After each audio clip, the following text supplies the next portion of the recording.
Onde foi que nós falhamos, irmãos? Individualmente, eu acredito que o maior mandamento de todos, dentro da palavra de Deus, é amar a Deus acima de todas as coisas. E o segundo, semelhante a este, amar ao próximo como a nós mesmos. Mas, para a igreja, se tratando de igreja, se tratando do povo de Deus, o maior mandamento de todos foi este que Jesus deixou, a grande comissão: pregar o evangelho a todos os seres humanos. Antes de voltar para o céu, Jesus passou a sua última ordem para a sua igreja. Ele disse: ide por todo o mundo, pregar o evangelho a toda criatura. Infelizmente, você sabe que até hoje, 2000 anos mais tarde, a igreja ainda não conseguiu obedecer completamente o ide de Jesus Cristo. Há no mundo pelo menos 2,4 bilhões de seres humanos, de pessoas que nunca ouviram o plano de salvação nenhuma vez sequer. Essas pessoas estão no norte da África, estão no Oriente Médio, elas estão no sul da Ásia, elas estão no sul da China e elas estão aqui também no nosso país. Alguém diria: mas pastor, é muito difícil ganhar todas essas pessoas para Cristo. Mas nós não temos que ganhá-las, temos apenas que levar-lhes a pregação do Evangelho, porque quem ganha é sempre o Espírito Santo de Deus. Alguns anos atrás, eu tive o privilégio de testificar para um judeu ortodoxo, em pleno dia de sábado. Eu bati na porta da casa dele, estava na cidade de Oklahoma, nos Estados Unidos. Ele me viu com a Bíblia, convidou-me para entrar. Disse que ele era judeu ortodoxo e que naquele sábado ele estava observando o dia sagrado para o judeu. E realmente, quando eu entrei na sala daquele homem, havia ali vários símbolos da sua religião judaica. E por 2 horas, aquele judeu ortodoxo, mas parecia um rabino, ele tentou me evangelizar, ele tentou me convencer sobre a sua fé, a sua crença, a sua religião. Depois de 2 horas, no entanto, ele me deu a palavra. E eu, em 40 minutos, mostrei para ele todos os versículos, todos os textos no Velho Testamento, mostrando que Jesus Cristo é o Messias de Israel. Enquanto eu testificava, eu não acreditava que ele iria converter-se. Eu não acreditava que ele iria acreditar no que eu estava dizendo.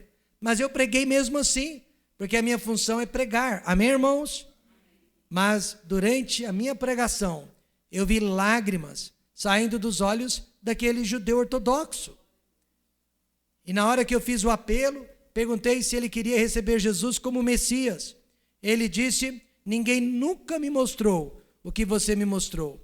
Eu já havia lido o Torá várias e várias vezes e nunca havia percebido essas profecias a respeito do Messias.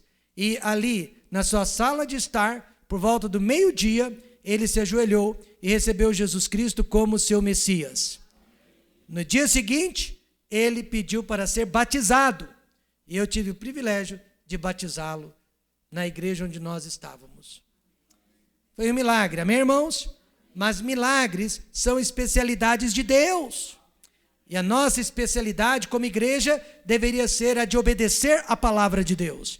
E toda vez que nós obedecemos a palavra de Deus, nós vamos ver milagres acontecendo no nosso meio.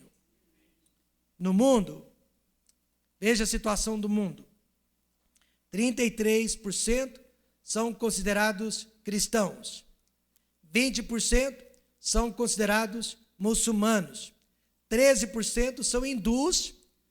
E ateísmo e outras crenças aqui não mencionadas ficam então com a outra parcela de 34%. Nota-se que a igreja tem falhado na sua grande missão. E onde foi que nós falhamos? Nós falhamos em várias áreas, mas nesta noite eu quero mostrar pelo menos 3 delas. E que Deus ajude que esta igreja, por menor que seja, não venha cometer os mesmos erros. Em primeiro lugar, a igreja falhou na sua extensão geográfica. A ordem de Cristo havia sido muito clara. E ser-me-eis testemunhas tanto em Jerusalém como em toda a Judéia e Samaria e até os confins da terra. E a expressão tanto no grego significa ao mesmo tempo. Ao mesmo tempo que nós estamos pregando a palavra de Deus aqui em Ribeirão Preto, deveríamos estar pregando a palavra de Deus em Goiânia. Amém, irmãos? Ao mesmo tempo, em Jerusalém, Judéia, Samaria e até os confins da terra. Não existe essa de alcançar aqui primeiro e ali depois. A palavra de Deus é clara, é alcançar todos os lugares ao mesmo tempo. Por isso, eu não acredito em missões que priorizam um lugar além do outro. Eu acredito em missões que consideram que todo lugar é igualmente importante. Onde há uma alma perdida, é um campo missionário. Amém, irmãos? Por que a igreja não se organizou imediatamente e enviou os primeiros missionários depois de ouvir a ordem de Cristo? A primeira razão que eu encontro é que estava tudo muito confortável. Atos 2,47 diz: louvando a Deus e caindo na graça de todo o povo, e todos os dias acrescentava o Senhor à igreja aqueles que se haviam de salvar. Irmãos, milagres estavam acontecendo todos os dias naquela igreja. Pessoas estavam sendo ressuscitadas dentre os mortos. Só de alguém passar pela sombra de Pedro era curado de sua enfermidade. Os apóstolos eram membros daquela igreja. Os habitantes de Jerusalém gostavam daquela igreja. Era uma igreja grande, 3.000 membros, mais tarde 5.000 membros.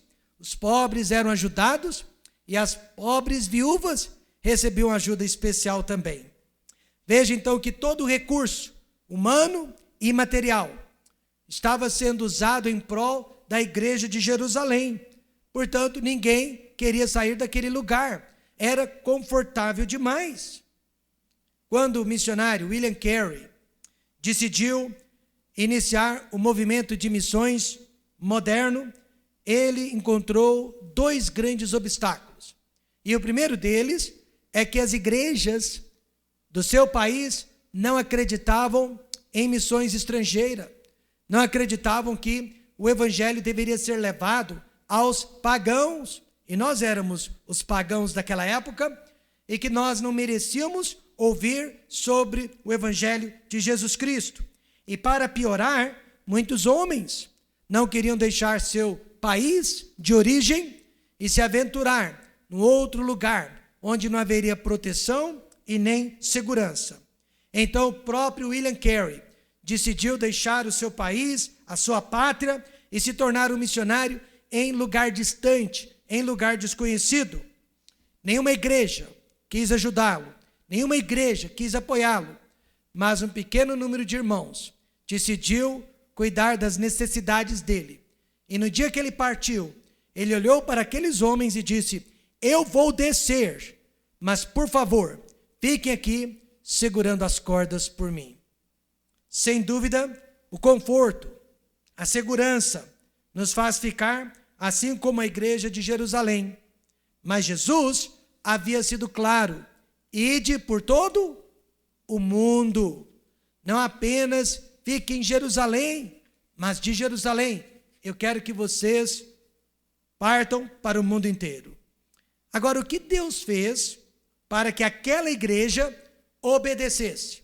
Meus irmãos, Deus tem meios de nos fazer obedecê-lo. Amém?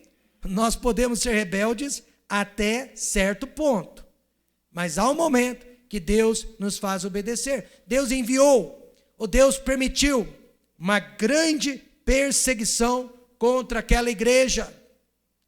Veja o capítulo 8, verso 1. E também Saulo, mais tarde o apóstolo Paulo, consentiu na morte dele, de Estevão. E fez-se naquele dia uma grande perseguição contra quem? A igreja que estava onde?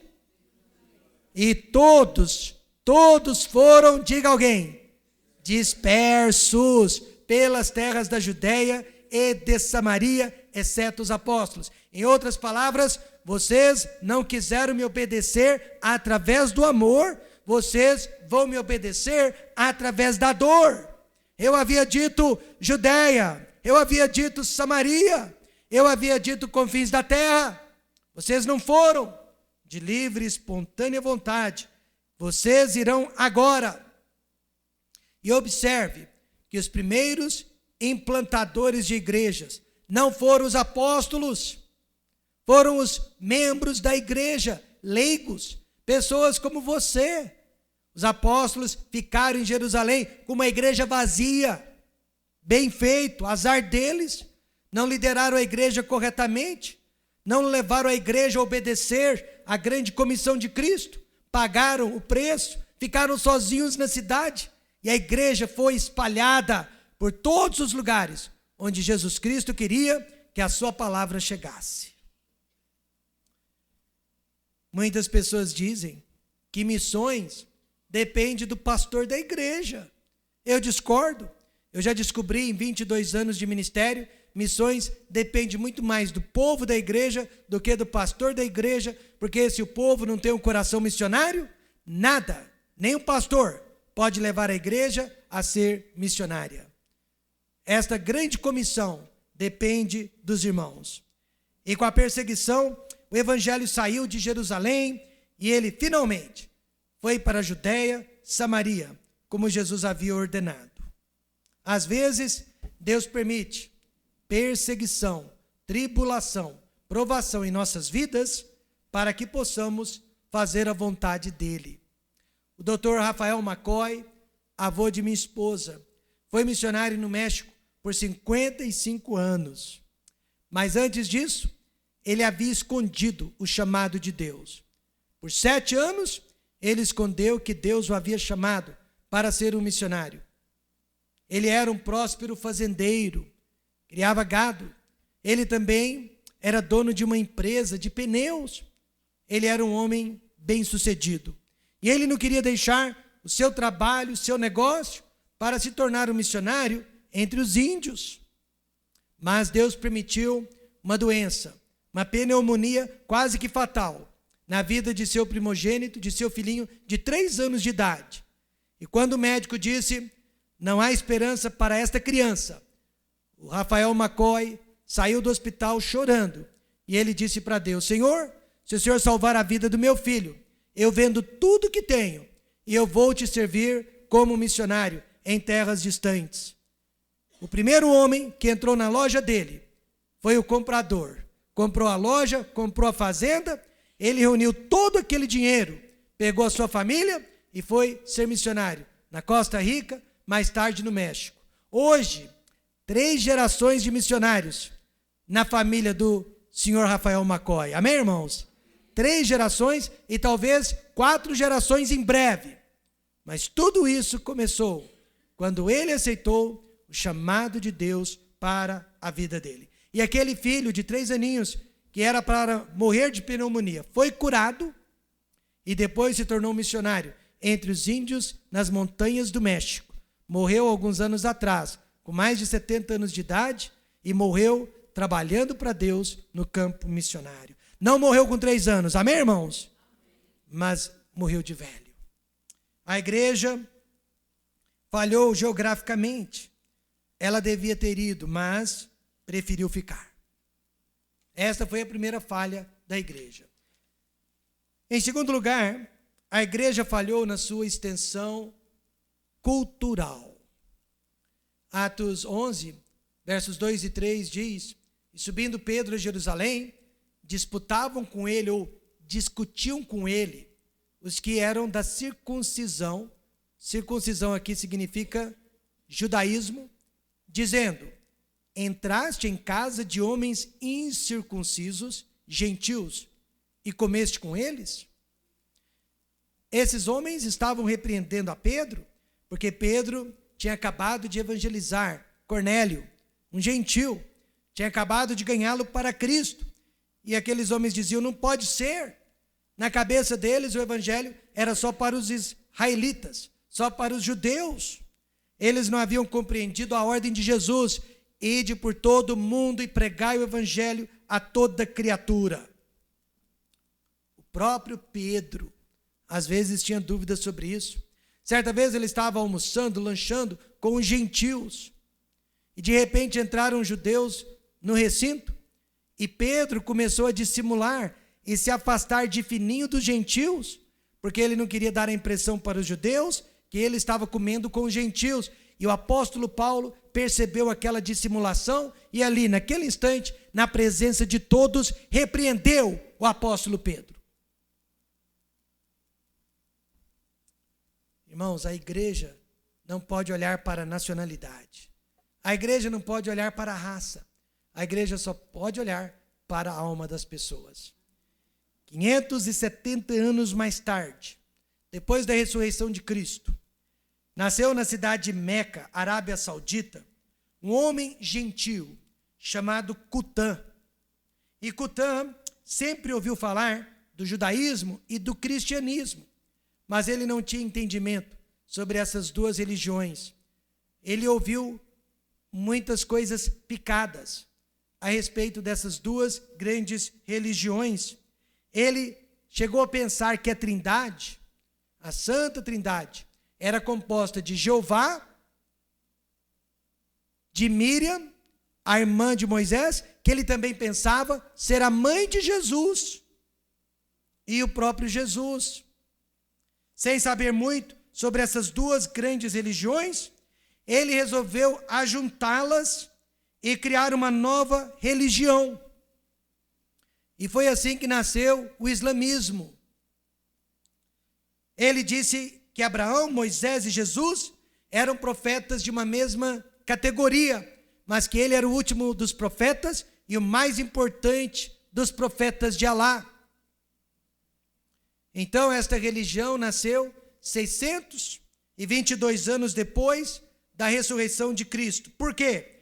Porque a igreja ainda não havia alcançado a Arábia Saudita. A igreja ainda não havia alcançado aqueles lugares. Hoje eles são a segunda maior religião do mundo. A diferença é que o muçulmano é sempre o muçulmano. Ele é dedicado, ele é fiel, ele é entusiasmado a respeito da sua fé. E nem sempre um cristão é fiel, entusiasmado e dedicado. Certa vez eu testifiquei para um muçulmano. E durante aquele momento com ele eu perguntei por que a cidade de Medina é tão importante para o seu povo. E ele me disse, porque lá estão enterrados os ossos do nosso profeta maior, Maomé.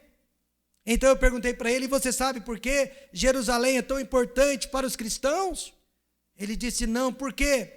Eu disse, porque lá não estão enterrados os ossos de Jesus Cristo, porque Ele ressuscitou. Ele é um Deus vivo, amém, irmãos? Ah, se aquele povo tivesse sabido disso antes. Ah, se Cutã tivesse ouvido antes. Mas a igreja falhou na sua extensão cultural. A igreja precisa vencer barreiras culturais para alcançar as pessoas. Paulo disse em 1 Coríntios 9, 22, fiz-me como fraco para os fracos, para ganhar os fracos. Fiz-me tudo para todos, para por todos os meios chegar a salvar alguns. E eu creio que aqui ele está nos ensinando cultura. Nós precisamos ultrapassar barreiras culturais. E não precisamos viajar para longe, não. Às vezes nós temos que ultrapassar barreiras culturais para alcançar o nosso vizinho, a nossa vizinha, ou até mesmo um parente. Eu creio que os melhores missionários estrangeiros que nós já tivemos no Brasil são aqueles que amaram o povo brasileiro e aprenderam a comer arroz e feijão. Amém, irmãos? Eles passaram pelas barreiras culturais. Não precisa ir para outros países. Nós podemos ultrapassar barreiras culturais aqui mesmo em nossa cidade. Então a igreja falhou geograficamente. Ide por todo mundo, ela não foi. A igreja falhou culturalmente. A igreja não pode escolher e selecionar o grupo de pessoas que ela quer ganhar para Cristo. A Bíblia diz, porque Deus amou o mundo. E em terceiro e último lugar, a igreja falhou tem falhado espiritualmente. Jesus havia sido claro: mas recebereis a virtude do Espírito Santo, que há de vir sobre vós, e ser-me-eis testemunhas. Os discípulos, eles não podiam sair para pregar a palavra de Deus até que do céu recebessem o poder de Deus, o poder do Espírito Santo de Deus. E eu creio que essa é a grande diferença entre o povo de Deus e os que não fazem parte do povo de Deus. É o poder de Deus. Só o crente salvo possui o poder do Espírito Santo. Veja o que aconteceu com a igreja a partir da descida do Espírito Santo. Primeiro, pregação do Evangelho. Preste atenção, irmãos. E disse-lhes Pedro: arrependei-vos e cada um de vós seja batizado em nome de Jesus Cristo para perdão do quê? Dos pecados. E recebereis o dom do Espírito Santo. Em outras palavras, não existe evangelho sem arrependimento de pecado. Não existe evangelho sem transformação de vida. Naquele dia, Pedro pregou sobre a morte, o sepultamento e a ressurreição do Senhor Jesus Cristo. E por toda Jerusalém, essa mensagem estava sendo propagada, difundida com poder e sabedoria. Atos 4:12, Pedro disse: e em nenhum outro há salvação, porque também debaixo do céu nenhum outro nome há, dado entre os homens, pelo qual devamos ser salvos. Esta é a pregação do Evangelho. A nossa igreja existe para pregar este Evangelho. Nós não vamos pregar outro Evangelho. Pessoas visitam a igreja querendo ouvir sobre prosperidade financeira, libertação de maldição hereditária, cura divina, mas nada disso faz parte do Evangelho. As pessoas precisam ouvir que Jesus Cristo salva, que Jesus Cristo perdoa, que Jesus Cristo transforma. Na nossa igreja em Goiânia, há uma família que aceitou a Cristo no único dia. Pai, mãe e filhos ouviram o Evangelho pela primeira vez na vida deles. Ajoelharam-se, chorando, receberam a Cristo. Mas acontece que a mãe da família havia crescido numa igreja, porém nunca havia ouvido o Evangelho. O pai era assistente de diácono noutra igreja, mas nunca havia ouvido o Evangelho. As crianças crescendo na igreja nunca haviam ouvido o Evangelho. Mas quando ouviram pela primeira vez, não houve resistência, a família inteira se converteu a Jesus Cristo. Pedro foi muito claro, e nós temos que ser claros também. Arrependei-vos, amém, irmãos?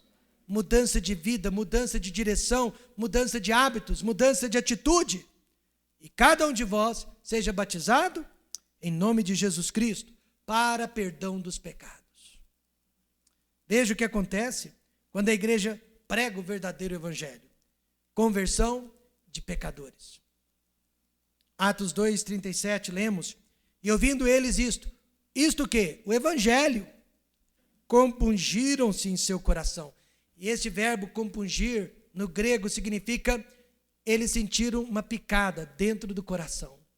Eles sentiram uma pontada dentro do peito. Enquanto Pedro falava, eles sentiam dor no coração. E perguntaram a Pedro e aos demais apóstolos: que faremos, homens e irmãos? Em outras palavras, nós queremos ser salvos, amém, irmãos? Nós queremos ser salvos. O Evangelho tem esse poder de perfurar o coração das pessoas. O Evangelho tem esse poder de transformar a vida das pessoas. O Evangelho tem esse poder de dar ao homem condições de vencer o seu pecado. Mas nós podemos ver já no livro de Apocalipse, alguns anos depois, as igrejas abandonando o Evangelho, deixando o Evangelho para pregar outras coisas, deixando o poder de Deus para confiar no poder da carne, na habilidade humana. A igreja de Éfeso, como vimos no último culto, abandonou o primeiro amor. A igreja de Pérgamo tolerou a prostituição e a idolatria no meio dela. A de Laodiceia, pior de todas, na minha opinião, colocou a vontade do povo acima da vontade de Deus. Aliás, se você quer fazer uma igreja crescer, faça a vontade das pessoas. Coloque a música que as pessoas gostam de ouvir, não é isso? Pregue a pregação que elas gostam de ouvir, bastante coreografia, bastante show, manipulação emocional. É assim que é a igreja de Laodiceia, vontade do povo. Mas, graças a Deus sempre existe um mas, a igreja de Filadélfia ficou firme e ela não negou a palavra de Deus e ela não negou o nome de Deus. Quando Maomé fundou a sua religião, ele teve que usar a força e a espada para converter muitos de seus conterrâneos e fazê-los acreditar no que ele acreditava. Mas quando Jesus Cristo fundou a sua igreja, ele usou o amor e o Espírito Santo para se defender dos seus inimigos e para converter o coração dos homens. Aliás, a própria palavra de Deus diz, não por força, nem por violência, mas sim pelo meu Espírito, diz o Senhor dos Exércitos. Em outras palavras, nós queremos que o Espírito trabalhe na vida das pessoas. Nós queremos que o Espírito lidere as pessoas à salvação, que o Espírito traga as pessoas para esta igreja, que o Espírito convença as pessoas das suas necessidades.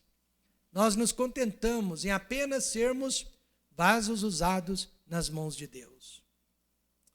Quando eu vi imagens dos terroristas matando cristãos lá na Síria e no Oriente Médio, pelo simples fato de serem cristãos, eu me perguntei, onde foi que nós falhamos? Quando eu vi os aviões chocando com as torres gêmeas em Nova York, eu me perguntei, onde foi que nós falhamos como igreja? E a nossa falha começou já no primeiro século da igreja, no primeiro ano de vida da igreja. Se tivéssemos obedecido à ordem de Jesus Cristo na íntegra, essas e outras tragédias poderiam ter sido evitadas. Mas eu quero que você saiba que enquanto vida temos, enquanto estamos neste mundo, nunca é tarde para obedecer à grande comissão de Cristo. Porque a maior tragédia de todas são as milhares e milhares de vidas que estão morrendo todos os dias sem ter ouvido de Jesus. Na Papua Nova Guiné, havia um grupo de missionários trabalhando numa determinada aldeia, trabalhando entre os nativos. Mas havia muitas outras aldeias naquela região que ainda não haviam sido alcançadas. Certo dia, 2 homens desceram das montanhas de uma das aldeias. E eles foram até a aldeia onde havia missionários.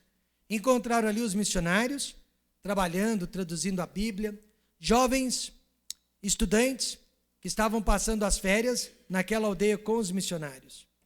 E aqueles 2 homens, então, foram pedir que enviassem missionários para a aldeia deles também.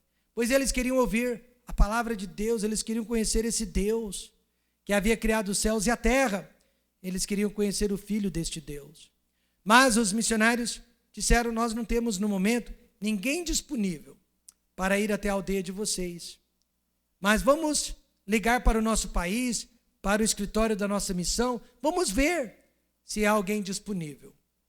Então os homens ficaram de voltar 2 semanas depois.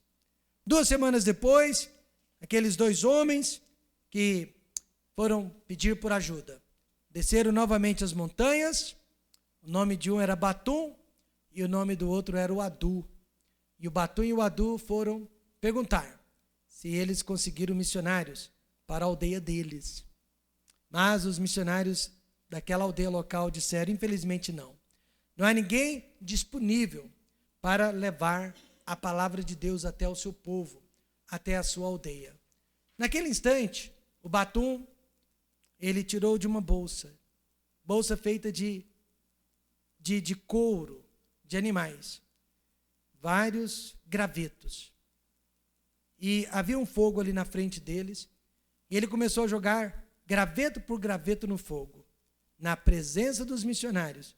E ele disse: esse graveto aqui é o meu pai, que vai morrer então sem ouvir de Deus e vai para o inferno.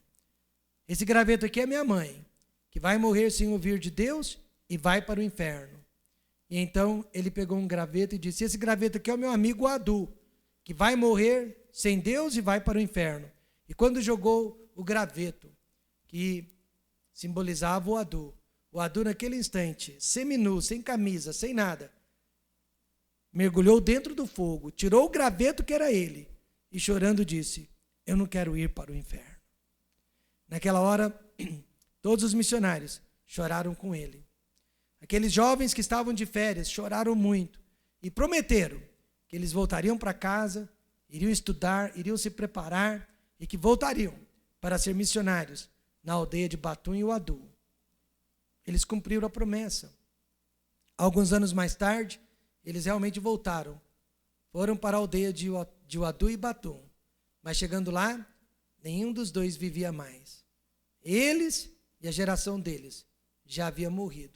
E muitos, sem dúvida nenhuma, foram gravetos lançados no fogo por falta de obreiros, por falta de pregadores.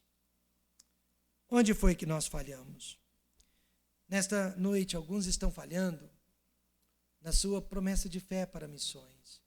Para quem não sabe, promessa de fé é uma oferta designada para missões, que as nossas igrejas têm o costume de dar. Mas, para que investir em missões?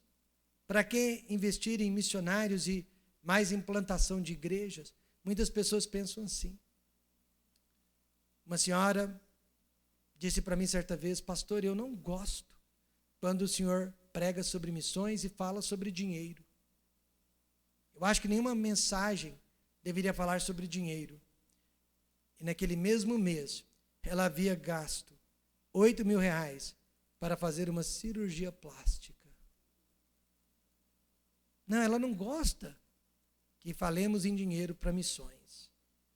Muitos não estão saindo com as boas novas do Evangelho. Nem sequer têm folhetos no bolso ou na bolsa. Não falam de Cristo. E outros estão falhando na oração. Não oram pela salvação de almas perdidas. Na verdade, não oram por ninguém. Onde foi que nós falhamos? Onde nós estamos falhando neste momento?